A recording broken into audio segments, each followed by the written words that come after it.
오늘 아침 말씀 제목은 요단 동편 지파의 패망의 교훈입니다.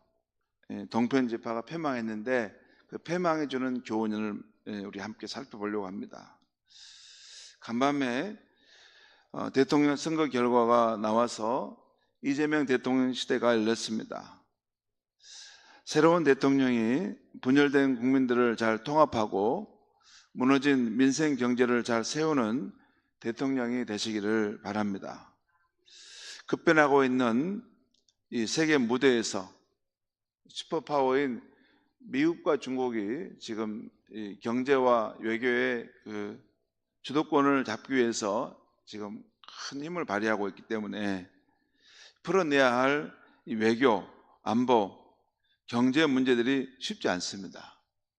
참 이런 시대는 누가 대통령이 돼도 쉽지 않겠구나 하는 시대인데, 이러한 때 이런 문제들을 균형 감각을 갖고 슬기롭게 풀어나가는 대통령과 또 그 정부가 되기를 바랍니다. 무엇보다도 이 대통령이 될 때 처음의 마음을 가지고 처음에 이 겸손한 마음으로 시작하는데 나중에는 제왕적 대통령이 돼가지고 거의 쫓겨나듯이 나가는 모습을 보지 않습니까? 그래서 처음에 그 순수한 마음, 겸손한 마음, 정말 국민을 위해서 봉사해 보겠다는 그 마음이 변치 않고 오히려 대통령직을 하다 보면 그런 마음이 더 정말 새롭고 깊어져서 이번 대통령은 퇴임할 때 많은 국민들로부터 존경과 사랑을 받는 대통령이 되시기를 간절히 바랍니다. 오늘 아침 말씀에는 계속해서 이스라엘 자손들의 족보 이야기가 나오고 또 간간히 역사적 사건들이 나오고 있습니다. 예를 들면 이스라엘의 장자인 루벤이 아버지의 침상을 더럽힌 사건, 그 아버지의 첩을 침상에서 더럽혔던 그 사건이 있죠. 그 사건, 또 요단 동편의 세 지파가 수적 13임에도 아랍 동맹군과 싸워 승리한 사건이 나오고, 그리고 아수르 왕 디글랏 블레셋이 요단 동편 지파들을 격파하고 그들을 이방 땅으로 이주시킨 사건들이 나오고 있습니다. 오늘 말씀은 역대상 5장과 역대상 6장인데요. 5장은 요단강 동편 지역에 살던 르우벤과 갓, 므낫셋 반 지파의 족보와 그들의 이야기가 나오고, 역대상 6장에는 성전 일을 섬겼던 레위 지파의 족보와 그들이 흩어져 살았던 성읍들의 이야기가 나오고 있습니다. 내용은 길어도 크게 보면 이 두 가지가 나와 있어요. 5장은 요단 동편 지역에 살았던, 요단 동편 지역이라는 것은 요단강을 기점으로 동쪽 지역에 그 땅을 분배받아 살았던 르우벤, 갓, 그리고 시몬 반 지파, 므낫세 반 지파, 이 세 사람들의 이 족보와 그들의 역사 이야기가 나오고, 또 역대하 6장은 레위 지파의 이야기가 나오고 있습니다. 오늘 아침에는 역대상 5장에 나오는 요단강 동편 지역에 거주했던 르우벤, 갓, 므낫세 반 지파가 패망하게 된 이야기를 통해서 영적 교훈을 얻고자 합니다. 오늘 읽은 이 역대상 5장에는 먼저 이스라엘의 장자인 야곱이죠.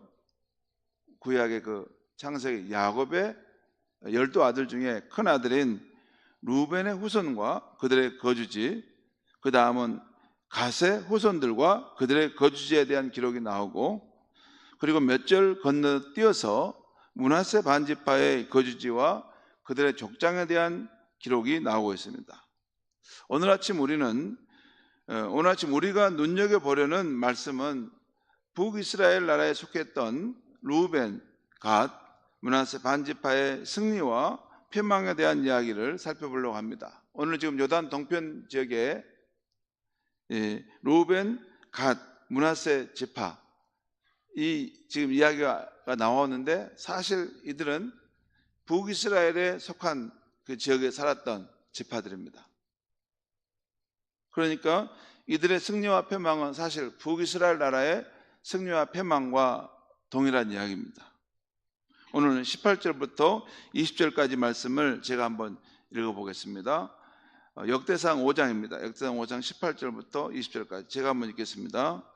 루벤 자손과 갓 사람과 므낫세 반지파에서 나가 싸울 만한 용사 곧 능히 방패와 칼을 들며 활을 당겨 싸움에 익숙한 자는 44,760명이라 44,760명이라 그들이 하갈 사람과 여두루와 나비스와 노일과 싸우는 중에 이들은 아랍 지역 사우디 아라비아 하는데 그 아랍 지역의 동맹군들입니다.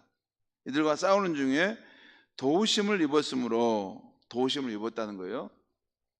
그래서 하갈 사람과 그들과 함께 있는 자들이 다 그들의 손에 패하였으니 여기서 뒤에 나온 그들의 손에 패했다는 말은 앞에 나온 루벤, 갓, 므낫세 반지파가 준비한 그 군사에 의해서 패배하게 되었다는 것입니다. 이는 그들이 싸울 때 하나님께 의뢰하고 부르짖었으므로 하나님이 그들에게 응답하셨음이라 라는 것입니다. 여러분 이런 겁니다. 그러니까 이 아랍 동맹군들이 아마 북이스라엘의 루벤, 갓, 므낫세 지파 쪽에 있는 것을 아마 침공하려고 왔던 것 같아요. 그런데 이 므낫세, 루벤, 갓, 므낫세 이 지파 사람들이 서로 동맹을 맺어가지고 그것을 대적해냈는데 사실 수적으로는 크게 열세였어요. 오늘 보면 여기 이때 이 세 지파의 사람은 44,760명이라고 했잖아요. 근데 저 뒤에 보면 저 뒤에 21절을 보면 그 상대 적군은 나중에 포로로 잡힌 것만 해도 10만 명이 넘었다는 것입니다. 그리고 죽임을 당한 사람도 또 많이 있었겠죠. 그러니까 상대적으로 크게 숫자가 열세인 상황이었는데 이런 상황에서 하나님을 의뢰하고 부르짖었으므로 무슨 말이에요? 중과 부적이고 이게 수적 열세의 상황에서 하나님이 도와주지 않으면 안 되겠다 해서 하나님을 의뢰하고 부르짖었다. 크게 도움을 요청했다는 것입니다. 그랬을 때 오늘 20절 끝에 보면 하나님이 그들에게 응답하셨음이라 라는 말 나와요. 우리가 간절히 부르짖어 도움을 요청할 때 하나님이 그 믿음을 보시고 응답하셨다고 말입니다.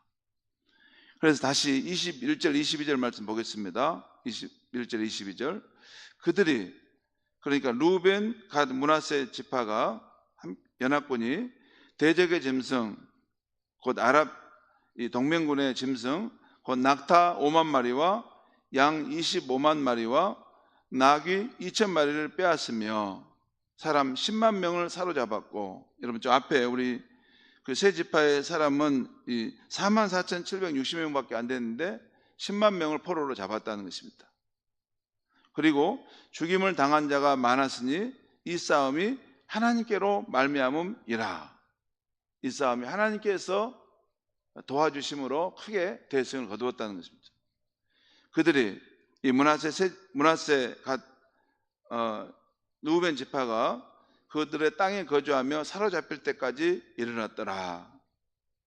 자, 이렇게 그들이 수적인 열세의 상황인데 하나님께 부르짖어서 이 루벤 갓 므낫세 지파가 크게 승리했다는 이야기를 지금 말씀을 들었는데요. 그 다음 내용을 보겠습니다. 다시 25절 26절 말씀을 보겠습니다. 25절 그들의 조상들의 하나님께 범죄하여 하나님이 그들 앞에서 멸하신 그 땅 백성들의 신들을 간음하듯 섬긴지라. 이 25절 말씀을 표준 세번역과 이 공동번역 성경을 보면 그 앞에 그러나라는 표현이 나와요. 그들이 하나님의 도우심을 의지하여 크게 승리했지만 25절에 그러나 그들이 그 세 지파 사람들이 그들의 조상들의 하나님께 범죄하여 하나님이 그들 앞에서 멸망시키신 그 땅 백성들의 신들을 간음하듯 섬겼다는 것입니다. 26절 보겠습니다. 그러므로 이스라엘 하나님이 아수르 왕 불의 마음을 일으키시며 아수르 왕 디글랏 빌레셋의 마음을 일으키시며 곧 루벤과 갓과 므낫세 반지파를 사로잡아 할라와 하볼과 하라와 고산 강가에 옮긴지라. 그들이 오늘까지 거기에 있으니라. 처음에는 겸손한 마음으로 어려움 가운데 있을 때 하나님을 의지하고 부르짖어서 대승을 거뒀는데, 그들이 나중에 스스로 자만해지고 또 자고해져서 자신들의 조상들이 섬겼던 그 하나님께 범죄하고, 특별히 하나님께서 그들 앞에서 멸하신 그 땅 백성들의 신들을 간음하듯 섬겼다라는 것이에요. 여러분, 이 말은 뭐냐면, 원래 이 한 마음으로 하나님을 섬겨야 되는데 이게 마음이 둘로 갈라지고 마음이 변질돼서 간음하듯 섬겼다는 말은 하나님에 대한 이 충성된 마음, 한결같은 마음이 이렇게 변질이 돼가지고 다른 신을 하나님처럼 섬기는 일이 있었다는 거죠. 하나님 보실 때 제일 싫어하는 일을 행했다는 것입니다. 그러므로 하나님께서 그 땅 백성을 심판하시기 위해서 이 아수르 왕 디글랏 빌레셋의 마음을 일으키셔서 그 땅을 침략하게 하시고 그 백성들을 할라와 하볼과 하라스와 고산 강가에 옮겼다. 그리고 그들이 오늘까지 거기에 있게 되었다라는 것이에요. 여러분 제가 새벽에서 보여드릴 수 없는데 그 이스라엘 땅에서 이 루벤, 갓, 므낫세 지파의 그 거주지는 주로 어디냐면, 우리나라로 말하면 이 강원도와 이 경기도 북부 지역입니다. 좀 북한 쪽으로 좀 속한 지역이에요. 우리나라로 이스라엘의 상황을 비교한다면. 그런데 이 지역에 이 아수르의 디글랏 블레셋 군대가 큰 대군을 이끌고 왔는데, 이거 침입해서 그들을 정복한 후에 그 백성들을 할라와 하볼과 하라와 고산 강가로 옮겨가게 했다라는 말은, 그 아수르 왕은 그 이스라엘 백성들을 그곳에 두지 않고 참 먼 곳에 이주 정책을 보냈어요. 우리로 말하면 저 간도나, 중국의 간도나 저 서른에 있는 그 시베리아 쪽으로 먼 곳으로 옮기는 그것입니다. 실제 지도를 보면 이 아수르의 왕은 그 백성들을 그곳에 두지 않고 참 먼 곳으로 이주시켜서 했어요. 그래서 그 종족 자체를 말살시키고 자기 민족으로 통합시키기 위해서 했던 것입니다. 이것이 몇 년도에 일어났냐면, 예수님이 오시기 전에 주전 733년에 아수르 왕 디글랏 빌레셋에 의해서 북이스라엘이 멸망함으로써 일어난 일입니다. 그리고 그 이후에 루벤, 갓, 므낫세 지파가 속한 북이스라엘 백성들은 다시 고국으로 돌아오지 못했습니다. 그리고 역사 속에 사라졌어요. 그게 북이스라엘의 이야기입니다. 그런데 여러분,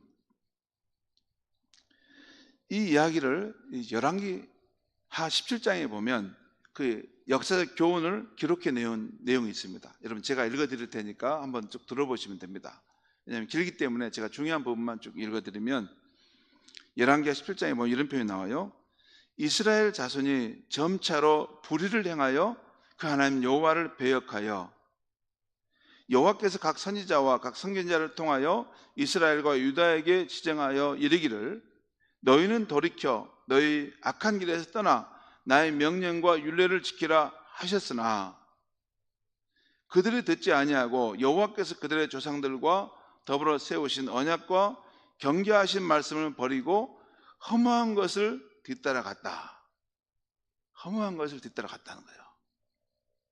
여기서 허무한 것을 뒤따라갔다는 것은 이방 사람들이 섬겼던 그런 신과 우상 뿐만 아니라 또는 그 이웃 나라의 그 군사력을 따라갔다는 거예요. 그러므로 여호와께서 이스라엘에게 심히 놓아서 심판하시니라, 이런 표현이 나옵니다. 그러니까 이 하나님과 이스라엘 관계는 인격적인 관계예요. 마치 연인이 서로 사랑하고, 이제 우리가 서로 사랑하고 서로 존중하고 삽시다라고 했는데, 북이스라엘이 어려울 때는 그 하나님을 의지하고 도와달라고 했는데, 평안할 때는 자고해지고 자만해져 가지고 자기 하나님이 멸하셨던 그 이방 나라의 그 우상들과 그 군사력들을 의지하면서 이렇게 하나님을 떠나는 그런 일들이 있었다는 거죠. 그들이 하나님의 언약의 말씀을 버리고 떠날 때 어디로 갔냐면 허무한 것을 뒤따라갔다라는 표현이야. 허무한 것. 그 표현의 의미는 이런 겁니다. 그걸 의지하려고 우리가 뭘 붙잡는 건데, 의지하려고 붙잡는 것이 실상 우리를 구원해 주지 못하는 것입니다. 그것이 우상일 수도 있고, 재물일 수도 있고, 군사력일 수도 있고, 누군가 도와준다는 뒷배를 바라보는 그것일 수도 있는데, 그 허무한 것을 뒤따라갔다는 거예요. 여호와 하나님을 버리고. 그러므로 하나님께서 그들에 대해서 심히 놓아서 심판하셨다. 여러분, 이 말씀은 놓아서 심판하셨다고 하는 것을 우리는 하나님이 무슨 놓아하시나 심판하시나, 그런데 이것이 이스라엘 역사 속에서 얼마나 오랫동안 그 백성들이 하나님의 마음을 아프게 하고, 끝까지 선지자들이 돌아오라 내 백성아 돌아오라 했을 때는 끝까지 그것을 무시하고 험한 것을 따라간 것을 인해서 하나님이 심판하실 수밖에 없었다는 것입니다. 성도 여러분, 인간이나 공동체나 한 나라가 의지할 분은 하나님과 그 말씀인 줄 믿습니다. 그 외에는 우리가 전적으로 의지할 것이 못 되는 것입니다. 인생 살다가 혹 우리가 조금 의지하고 또 잠시 의지할 수는 있어도 전적으로 의지하고 영원히 의지할 것은 못 되는 것입니다. 여러분, 우리가 살아봐서 알지 않습니까? 이 세상에는 그 무엇을 전적으로 의지하고 영원히 의지할 것이 있습니까? 오늘 열왕기하 말씀은 우리가 하나님 외에 다른 것을 의지하는 것을 뭐라고 말하냐면 허무한 것,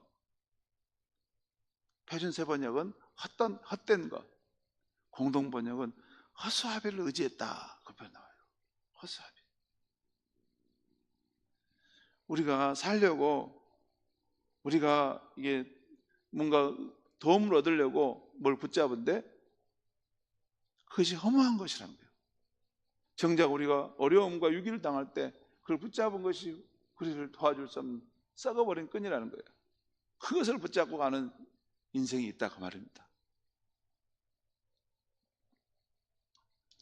우리가 믿는 예수 그리스도의 하나님은 옛날이나 지금이나 늘 젊은 군주로 세상 역사와 우리 인생을 다스리는 줄 믿습니다.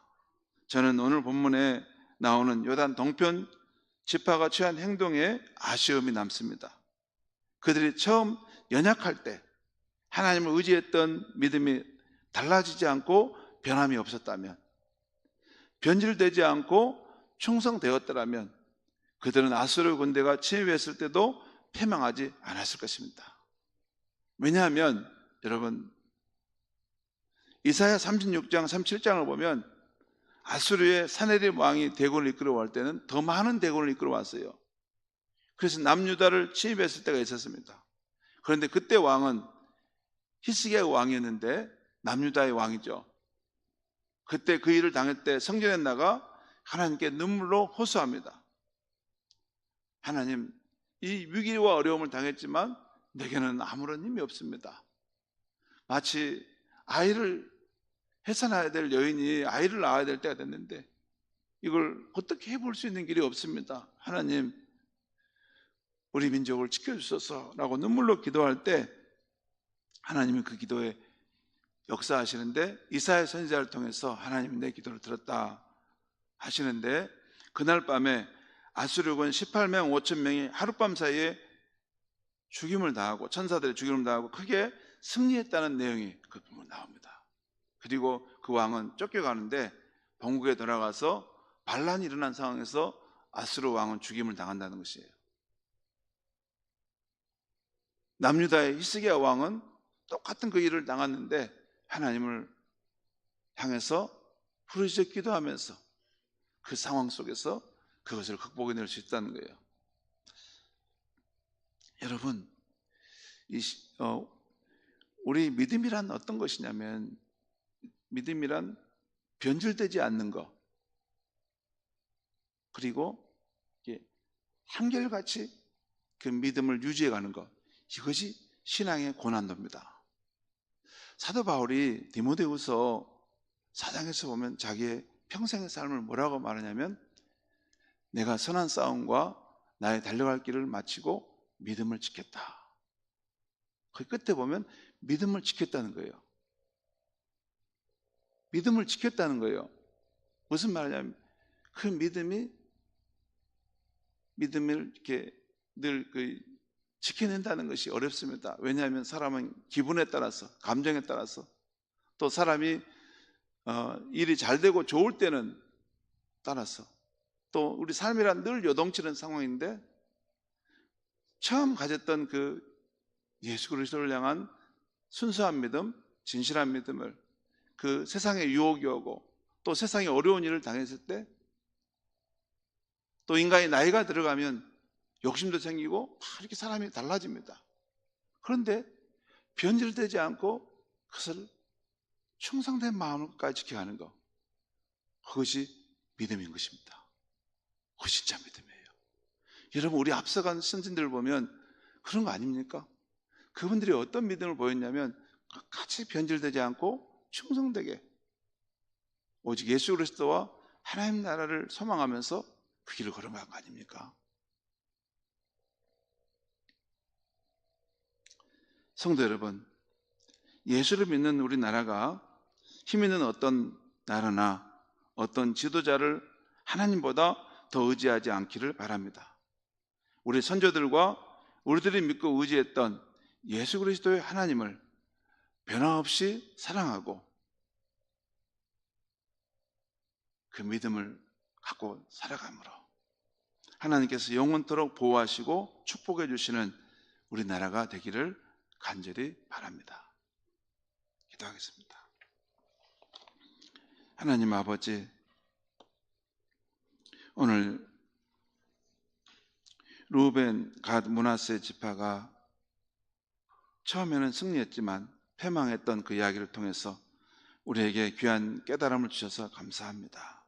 하나님 아버지, 우리는 처음 믿을 때는 겸손한 마음으로, 순수한 마음으로 예수를 믿고 따르는데 세월이 지나면서 자만해지고 또 마음이 변화되고 또 그 변하는 세상의 영향과 주변 사람들의 마음을 받아서 우리의 마음이 변질되고 또한 더 약해져 가는 것을 볼 때가 있습니다. 예수님, 하나님 아버지, 우리가 처음 예수를 믿을 때 그 진실한 마음, 그 순결한 믿음을 끝까지 변질되지 않고 충성되게 지켜갈 수 있도록 우리를 지켜주시옵소서. 예수님의 이름으로 기도하옵나이다. 아멘.